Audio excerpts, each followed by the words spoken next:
Marine Corps veteran, Purple Heart recipient, corporate sales exec for 35 years, PhD in religious studies, and author of the book Jesus Walks into a Bar. Brother Jerome Washington, are you ready? I am ready. Well, let's get it. Urban Christian Veterans provides a safe place for Christian veterans of color to discuss the challenges you face in your daily lives. Being a person of color has its challenges. Being a Christian has its challenges. Being a veteran has its challenges. All of those factors being combined makes for a unique and sometimes difficult life experience that is seldom talked about in public forums. Thank you for tuning in to the Urban Christian Veterans Podcast. Here's your host, D. Allen Rose. Thank you, Aaron, for that wonderful introduction. This is D. Allen Rose, and you are listening to the Urban Christian Veterans Podcast. So first, let me just say thank you, man. Thank you for taking the time to sit down with me and talk about you a little bit. And speaking of that, could you tell the audience a little bit about yourself? Well, you had a little bit of the bio. I don't want to say ex-Marine. I'm a Marine Corps veteran. Spent 4 years in there during the Vietnam era. So by that, you could probably tell my age. So I've been around a little bit. Okay. And it's been a journey. And as I speak now, in a retired capacity, it's been a lot of reflections on how I've been shaped by circumstances and by my walk, my spiritual walk. And that's a little bit about what I want to share today. Okay. Vietnam veteran. So I know a lot of Vietnam vets were drafted. What was your reason for joining? Okay. You'll get a kick out of this. Okay. I wasn't drafted. I volunteered. In retrospect, that wasn't probably the smartest decision, but here's how I arrived at that. Now, Okay. understand, I was just 17. Okay. And I had a brother in the Air Force, one in the Army, one in the Navy. So I told my auntie who raised us that, you know what I think I'll do? I think I'll go in the Marines so that you'll have all 4 pictures up there, not knowing what that entailed, right? So, yeah, I went on and volunteered to go into the Marines, and that was in 1967. And if I had to do it all over again, I may put a little bit more thought into it. Okay. Well, that's cool. So you volunteered during the Vietnam era. That's unique. Let me just say, I think you're one of very few that I've ever heard said I went in on my own, which is cool.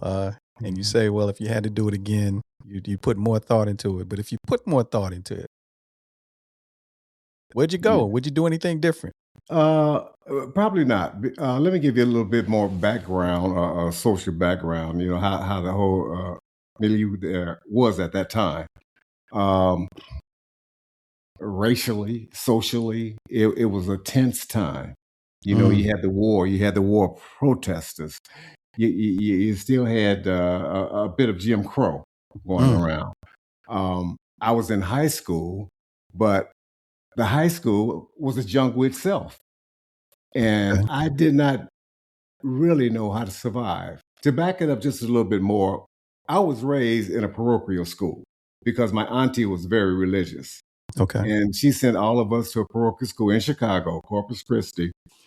And there, you learned the Bible, you learned, taught ethics, and parochial schools were just more strict. So once I got out of 8th grade and went to public high school, it was a culture shock. And then I was transferred. I was transferred to a school on the south side of Chicago, Inglewood High School, and not to disparage them, but it's rough, Too rough. The girls too were rough. So Okay.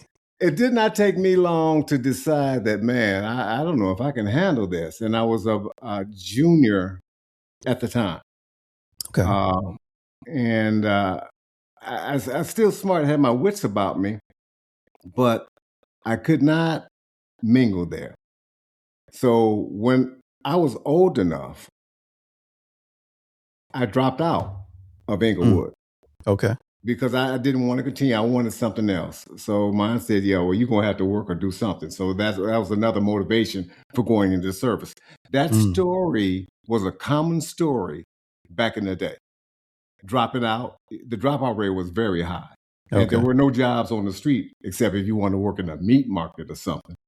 And so the service was a natural progression. Maybe you can even say it was a goal for some of the young black men to get into service, because they would have time to work out their life. They would get 3 square meals a day and, just have a different self-image.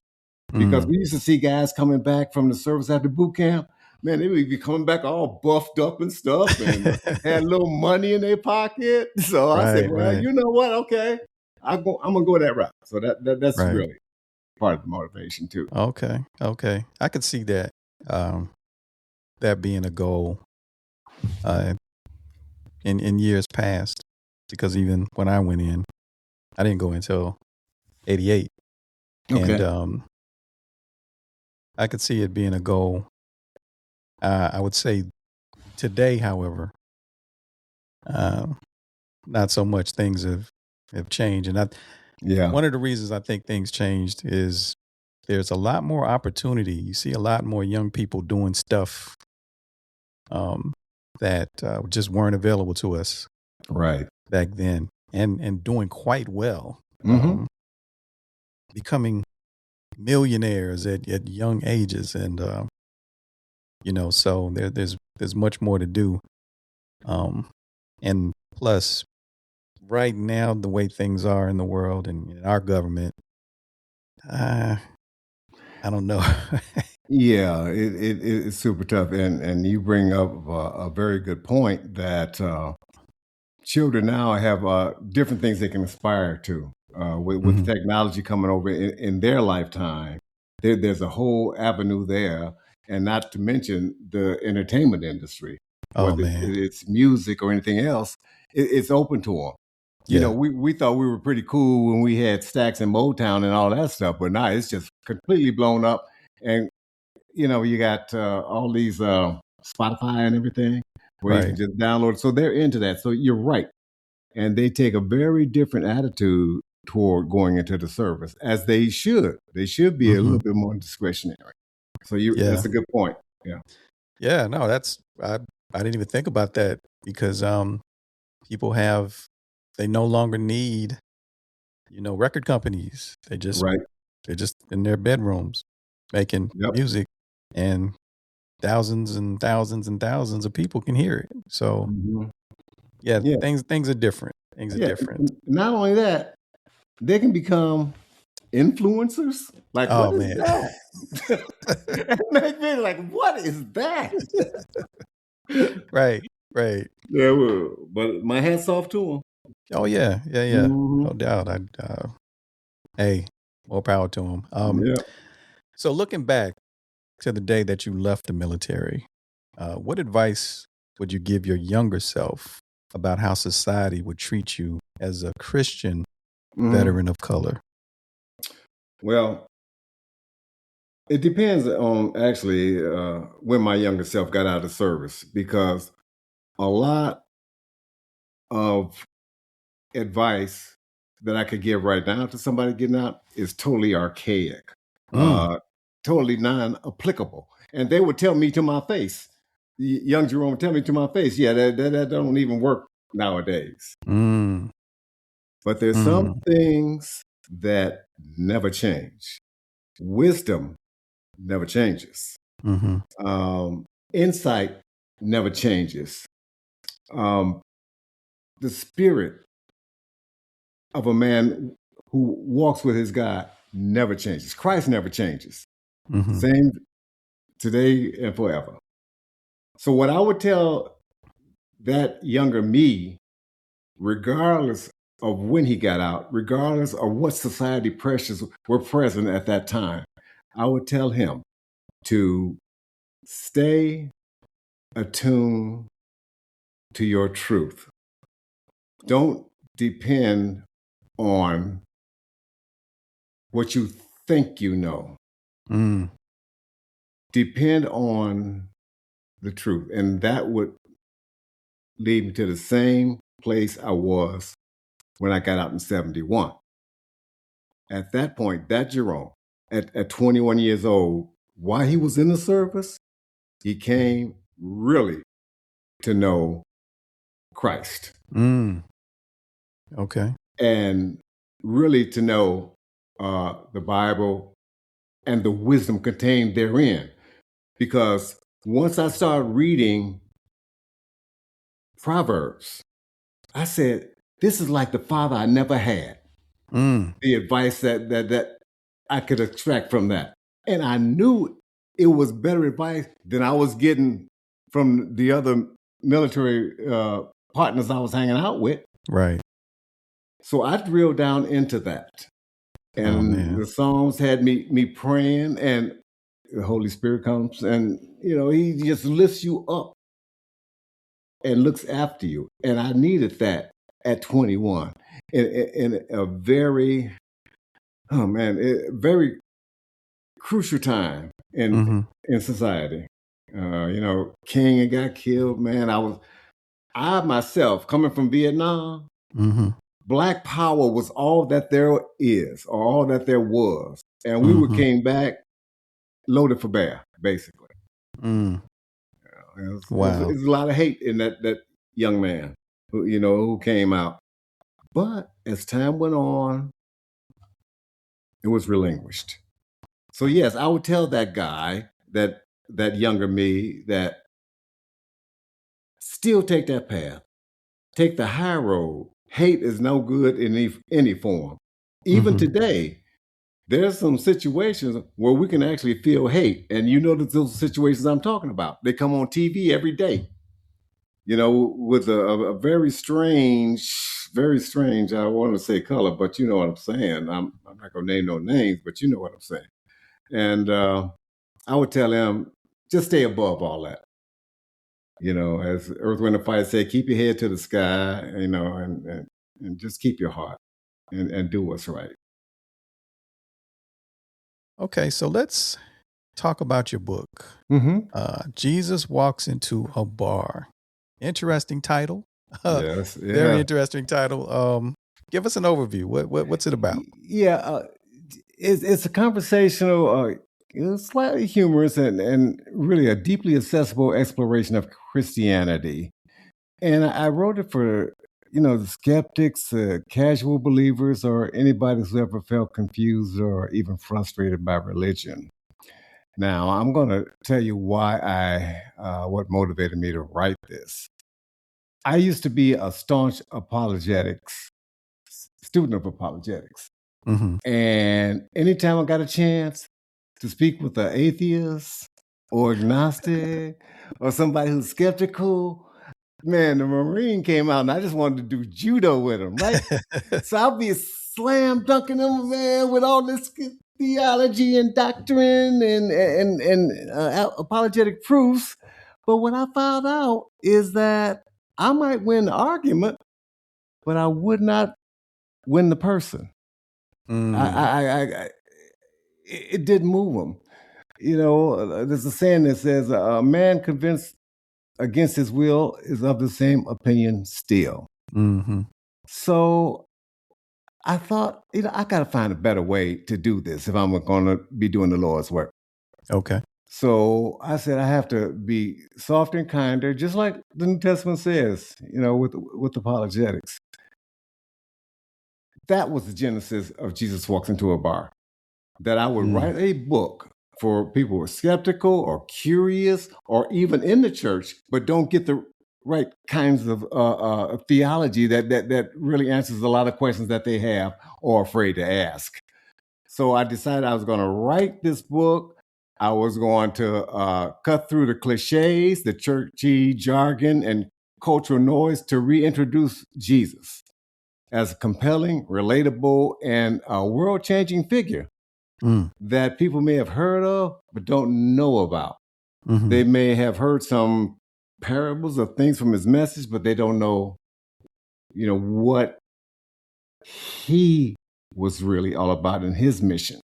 Mm-hmm. So that was the genesis of Jesus Walks Into a Bar. And so I try to make it different and unique. Well, you did with the title. Let me just say that. Okay.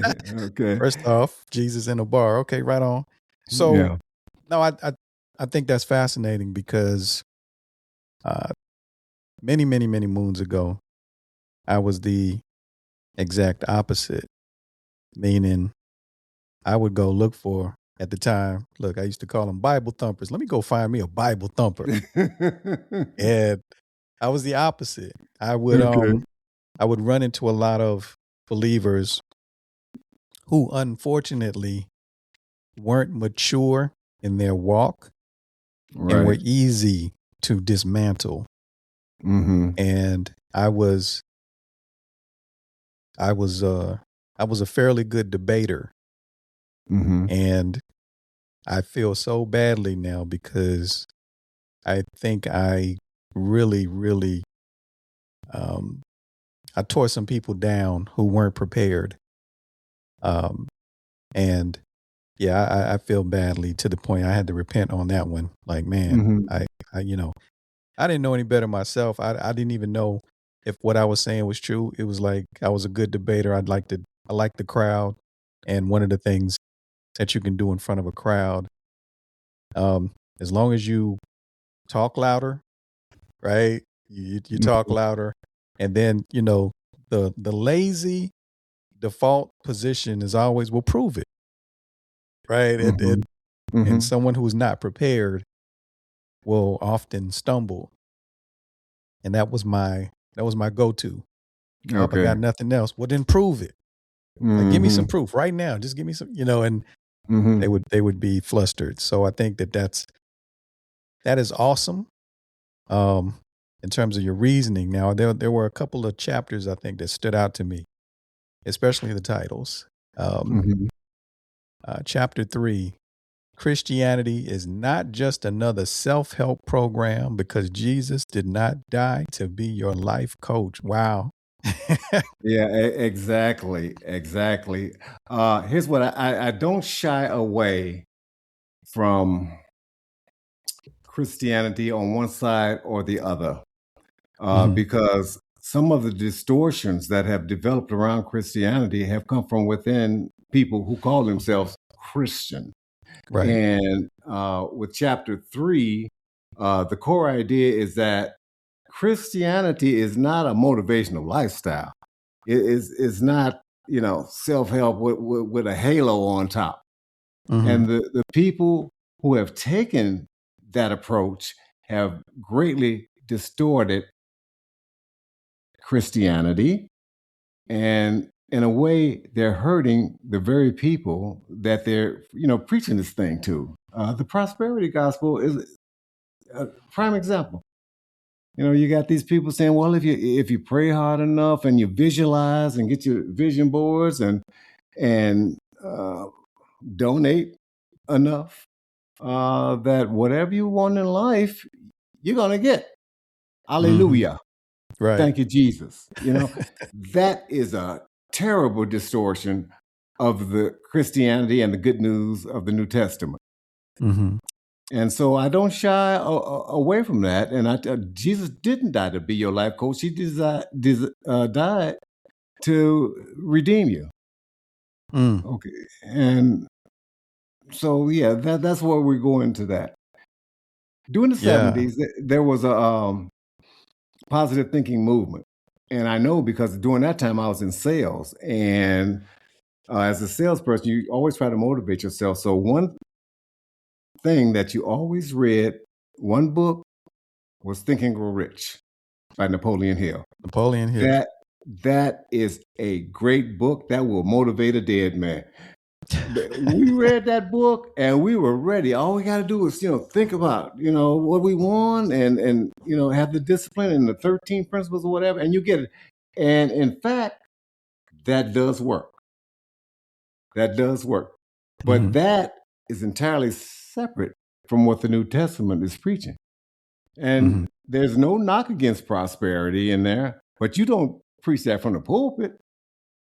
The pulpit, and you're talking about Christ, is an entirely different thing than this prosperity gospel. And many people have just taken that because people have itching ears and they want to hear it and made mega churches out of it. So I just felt it just needed to be differentiated. And that's what I do in the book. Wow, that is very interesting that you mentioned that. Had you heard or read the version by Dr. Dennis Kimbrough? Yep. Okay. Yep. Came out a while back too. Right. Yeah. And so I like what he did because I think he took the same formula. However, where he differed is I think he drew people in with the prosperity. Hey, these people, this is what made them different. And you get drawn in and you think, self-help, let me take some notes and do the same thing they did. But then what he did was he twisted it and said, what made them different was their mindset, not the faith in this prosperity, but the mindset and the things they put their mind to and the way that they discipline themselves. So it wasn't just a feel good, rah, rah, rah. Yeah. Thing. And so that's why I liked his take on it. Plus he highlighted.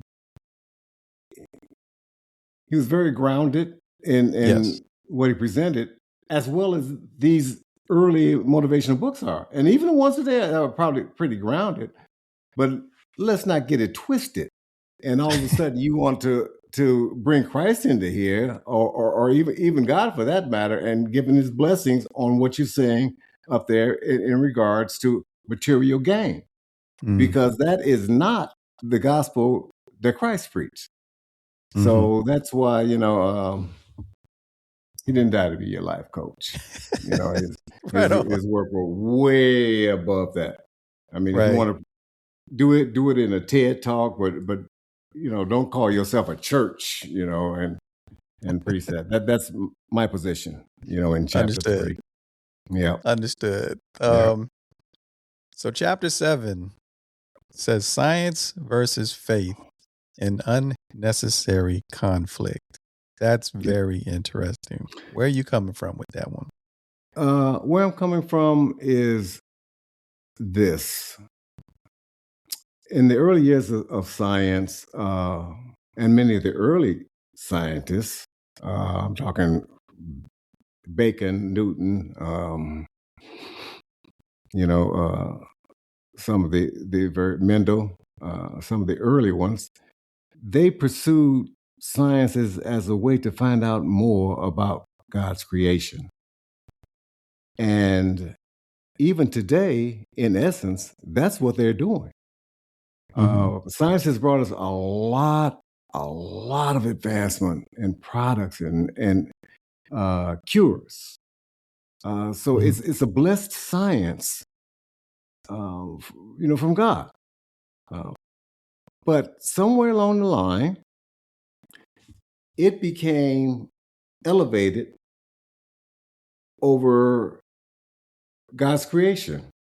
That science is going to be the one that leads us forward in life. Here again, let's not get it twisted. The creation was here long before science, and what science knows even in 2026 is minuscule. They are still learning about things that God created in an instant. So when I say there's not it's an unnecessary conflict, I was reading something the other day, The Hidden Face of God by a modern scientist, and it really goes into like quantum physics and all this, and how they have drilled down to the nuclear molecular level of atoms and electrons, and and Einstein already, propagated this, that even if you go down deep, very, very deep, that these atoms, these electrons, in the space that they orbit around each other, if it were blown out, you'd have millions of miles of space between them. Mm-hmm. They are saying now that even solid things like this cell phone although it feels dense, it ain't if you Right. drill down far enough. Right. But here's what they found, and here's the key. Everything that moves at that subatomic level is guided by energy. The energy is guided by intelligence. That's the essence that they're drilling down now, in quantum physics. Mm-hmm. And all of these revelations are coming out each and every day. Now, we've got macro arguments. Oh, the Big Bang created everything. And there was a Big Bang, all right. And we don't need a creator to explain the physical. Well, obviously you do, because as you are still learning about it. Right. And the non-conflict is this. The early scientists knew this, and it's coming around full circle, that there's so many questions that modern science can't answer that they have to put up their hands and say, some intelligence did this, because everything's so orderly, from the subatomic movements to nature's regularity. Is there a conflict? Only if they want to say, well, I don't believe in it. I'm an atheist. I believe in evolution, that kind of thing. And yeah, evolution is, it happens. It's a real thing, but I don't think so, the way you're trying to put it forth. Because I believe right now, with the discovery of DNA and some of the other things that are discovered, it kind of puts a real hitch in Darwin's theory of evolution. And I think most scientists would, accept that. They'll argue against it, but they can accept it. Yeah. I think that particular chapter, especially the title, is intriguing to me personally, because I love science. Yeah. I don't want to do science, if that makes sense. Like tell me about it. But I don't. Yeah. The planets and whatnot. I love to look at the planets, but I don't want to go there. Right? You go do it and come tell me about it. So, but here's the thing. That what intrigues me about this is you'll have non-believers who are scientists that make it their life's mission to prove through science that God didn't do it. Right? And will not accept that what you're doing is proved how God did it. Not that he didn't do it. You're just proving how he did it. And they won't accept, in my opinion, the concept of revelation, meaning you discovered what you discovered when you discovered it through your scientific breakthrough, because God decided to reveal based on the fact that now we're ready. We weren't ready yesterday. We weren't ready 10 years ago. Yeah. That's called revelation. And if anything, you should be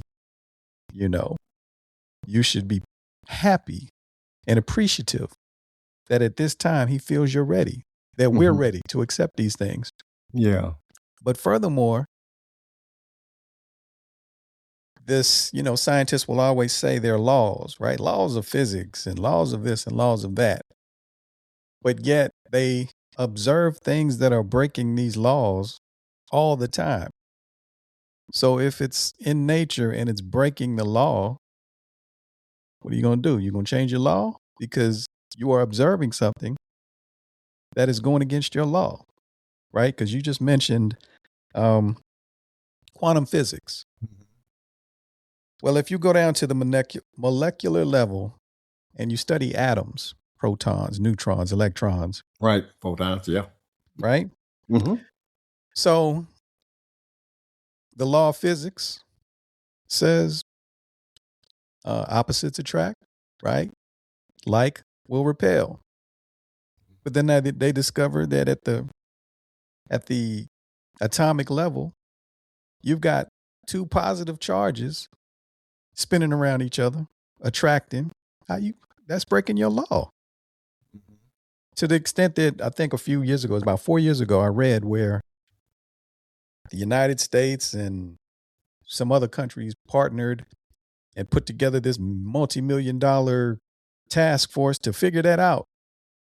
They were calling it the God force. What is this God force that is causing these things to be attracted to each other? Because that's going against the law. So even the scientists are making reference to God, right? It's the God particle.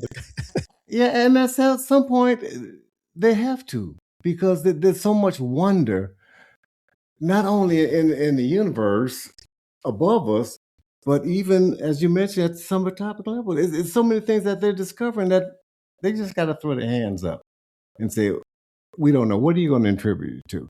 Now, if you don't want it to be a God, well, that's on you. And here's my thing. If Christ hadn't come, we would have a good reason probably to speculate and argue about all this stuff. But he came historically. And you're talking about a man, a divine man, if you will, who controlled the elements of nature at a command. Right. That right there is enough, at least for me, to say, you know what? Yeah, there is a God. There is definitely a God. Right. And Christ is a historical fact. So I don't know. They can stay in their labs and do whatever they want to do. Man. It's good for question, but there's so many things that they can't answer.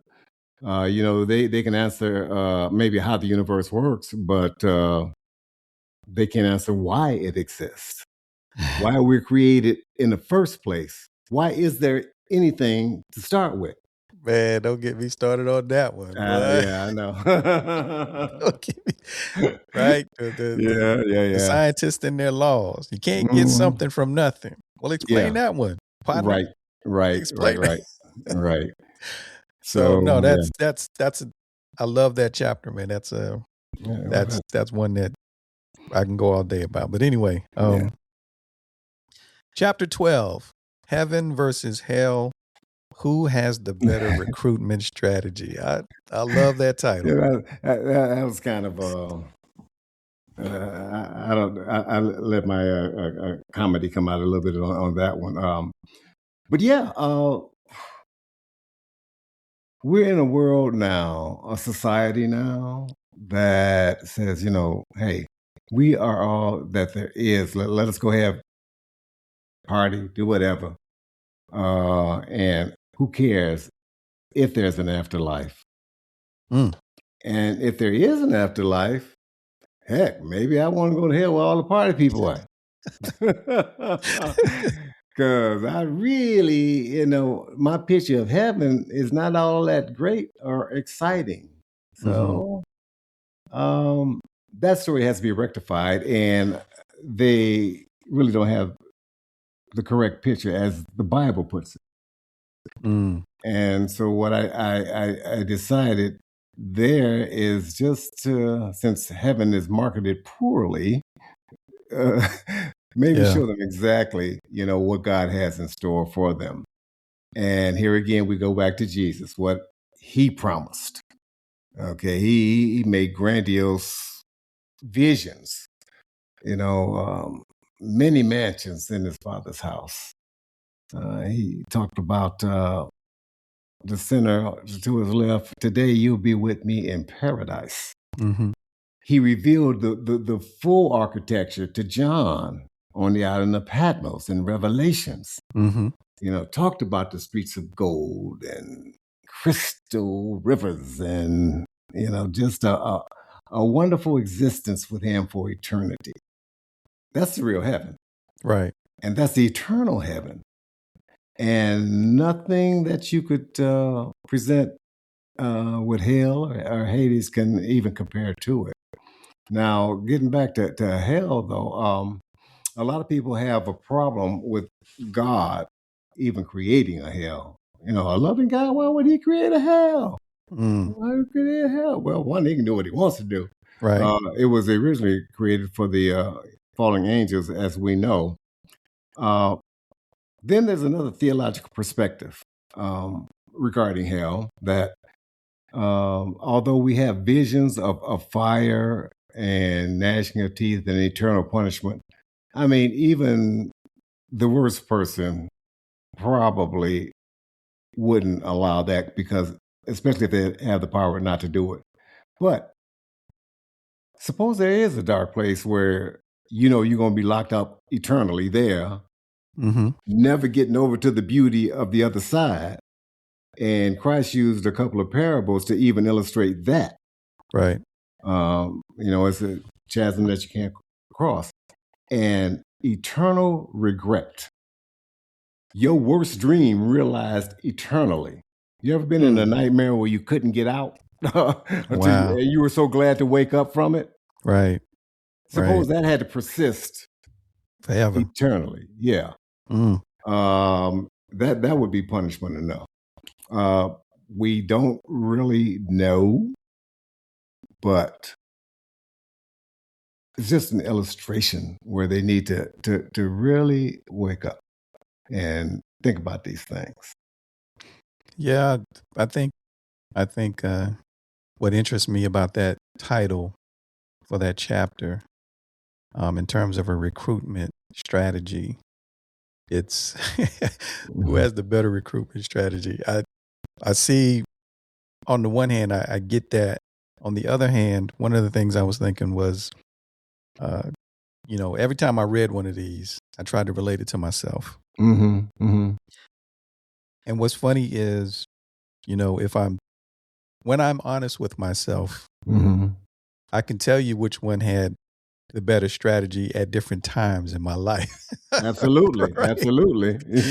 So the recruitment strategy way back when is a lot different than it is for me today. Let me just say it that way. Yeah. And as you get older, become more wise, things that were shiny back in the day are no longer shiny. Right. And things that were attractive are no longer attractive. Right. And so that's why, as when I read that title, I was like, man, this is one of those books where whoever gets it just needs to keep it around a minute. Right. Don't read it today and put it away. Keep it around and revisit it. Yeah, revisit it. Absolutely. Yeah, every so many years, because I'll bet you, your perspective changes to the extent where you live long enough, go through enough stuff. Heaven doesn't need a recruitment strategy. Right. You're going to seek it.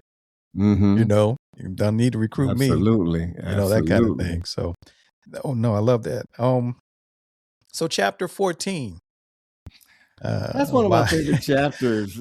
I really let the imagination go on that. I love that chapter with the metaphysical courtroom. Well, see, in the title being, why does God let bad things happen, is one of those questions. That's a timeless question, been around forever. And to this day, even the most pious believer still wrestles with that. Yeah. Right. So that was kind of deep.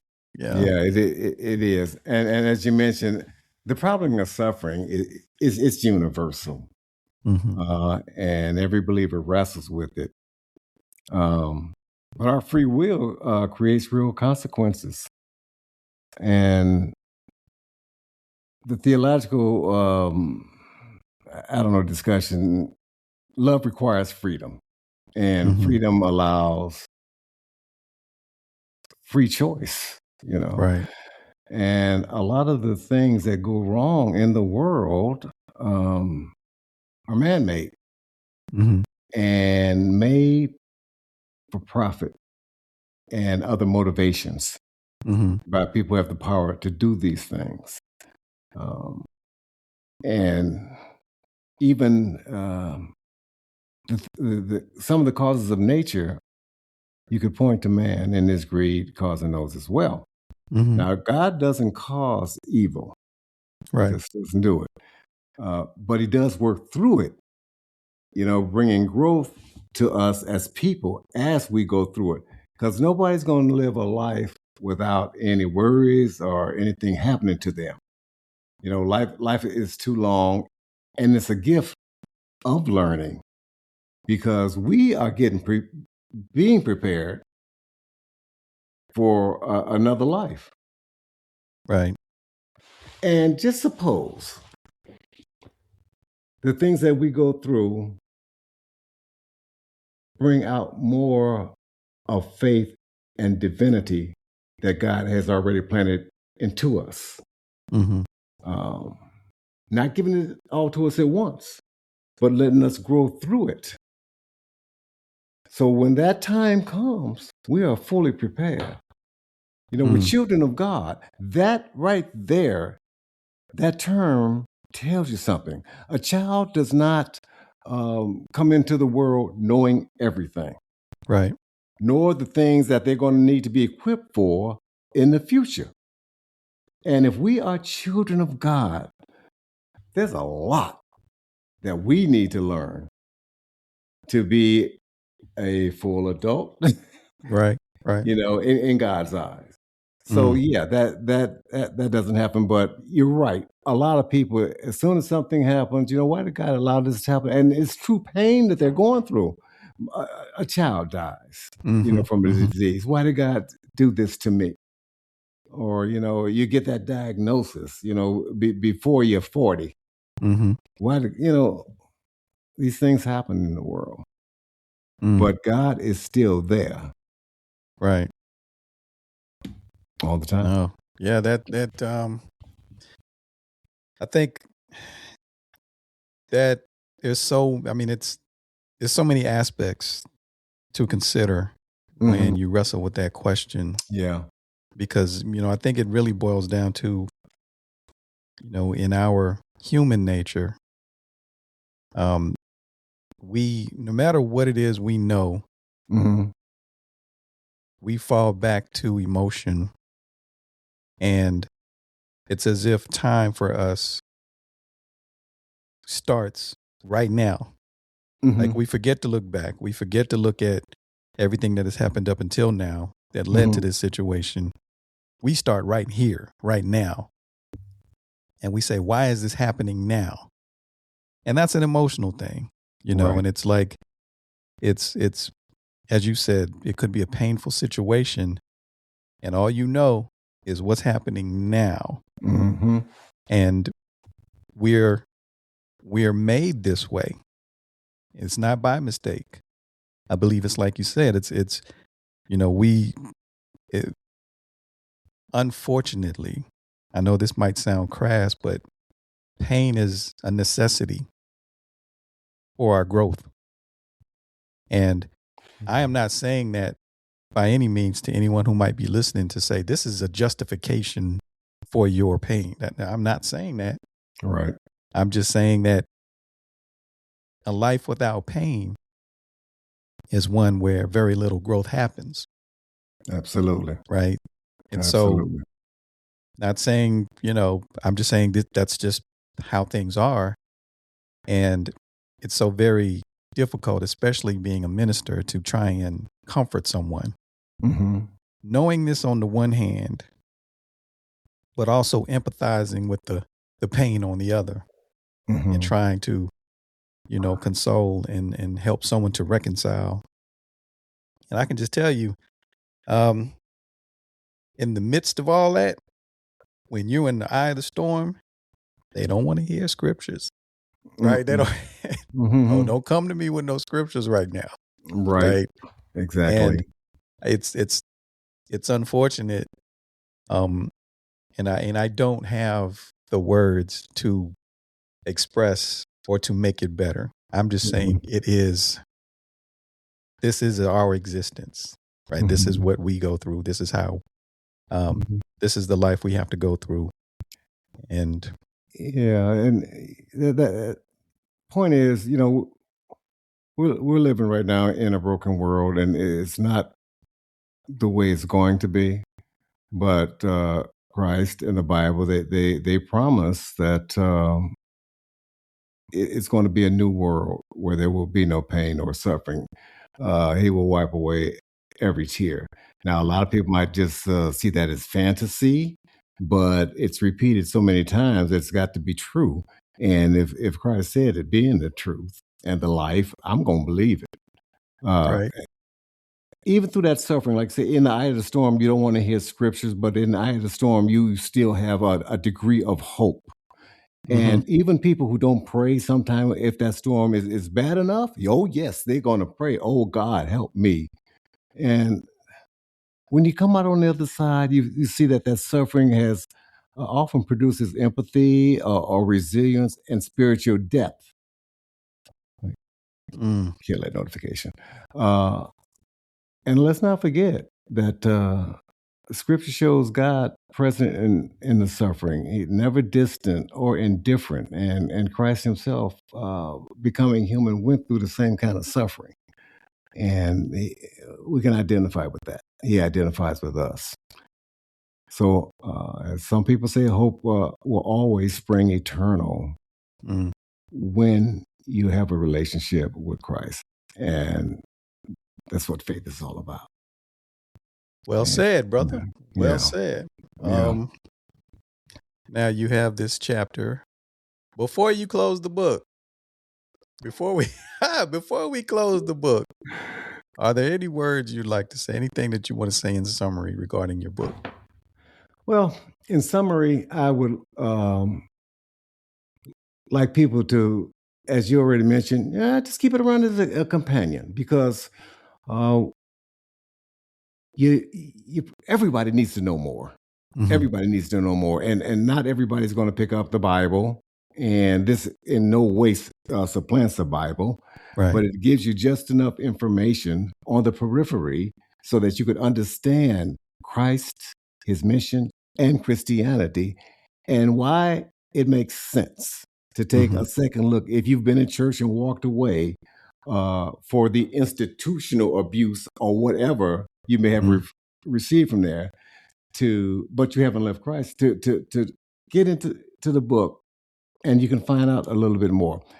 What's in there, and since you've read it, you could probably vouch for this. Whoever reads this book can hold their own with just about any preacher in a conversation.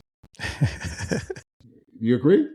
Yeah, no, I definitely agree. And I think to get to that point, though, I'll say to achieve that level of comfort, this is not a book you can read once. Like, in fact, you have to go back and reread. Like, you have to, because as I mentioned, the titles themselves of the chapters will invoke emotion in you, right? Yeah. You got to get past that and get to the meat. It will, yeah. And once you get in there, you say, "Whoa, this is a little bit more than than the title Right. reveals." And that was the essence of the whole book. And also, even the theological humor breaks have a message to them. And the book is unique in that manner as well. So I think it fulfilled my vision of having a tool that everybody can read and find out what all the hoopla is about. Right. What is this about Christianity that they may not otherwise get elsewhere in other kind of spiritual books. It's written for the person who normally won't pick up a religious book or a spiritual book, and he can get right on board. Very good. Very good. So the last question I have for you, is there anything you wish I had asked? And if so, what and how would you answer? Well, the only thing I could say to that question is, how has the arc of my life, what has it revealed to me? Mm. From the time that little young fella stepped forward and volunteered to go into the military, and through all my trials, troubles, and tribulations, and defeats, victories, what can I assess from that? And here's how I would answer it. A lot of that time, I didn't know what the heck was going on. Okay. I did not, especially through the 20s. Especially, even in times when I thought I had success in family relationships, and the times that I was that close to dying. And to this very podcast, what I know for sure is that God had his hand guiding my life. He brought me here to this point for a reason. Just like what Malachi was told to Esther, that perhaps he's kept me for a time such as this. And for that, I give him glory. Thank you. Right on. Right on. Okay. Okay. Yeah. I mean, because I get it, man. Just even to pursue a PhD. Yeah. Right. In religious studies. I take my hat off to you, because that's heavy. You know, I mean, I don't care. I know you got your PhD and all, but it's almost like saying, you know how someone, you can see the strongest man in the gym, but guess what? I don't care how strong you are, that gym got more weights. That's true. You know, so yeah, I know you studied for your PhD, but I'm sure the good book has a lot more. Absolutely. You know, I got this degree. I say, okay, now I got it. Now what? And that what is actually very big. You know, how do now I validate that title, and why am I motivated to do things when I could do nothing? I could just enjoy things, you know, enjoy life. But that's the way it is, and that's part of the glory too. That you know, he keeps you until he's done with you. That's a good way to put it, man. And I think you know, I thank you so much for coming on, because your story just gives it validates for me that what I'm doing is worth it, because my job, or what I see my calling as far as this is concerned, is to expose the world to different veterans of color, because we are not all the same. We have different, you know, interests. We may all have a common, you know, thread in terms of what we've gone through and how it impacts us.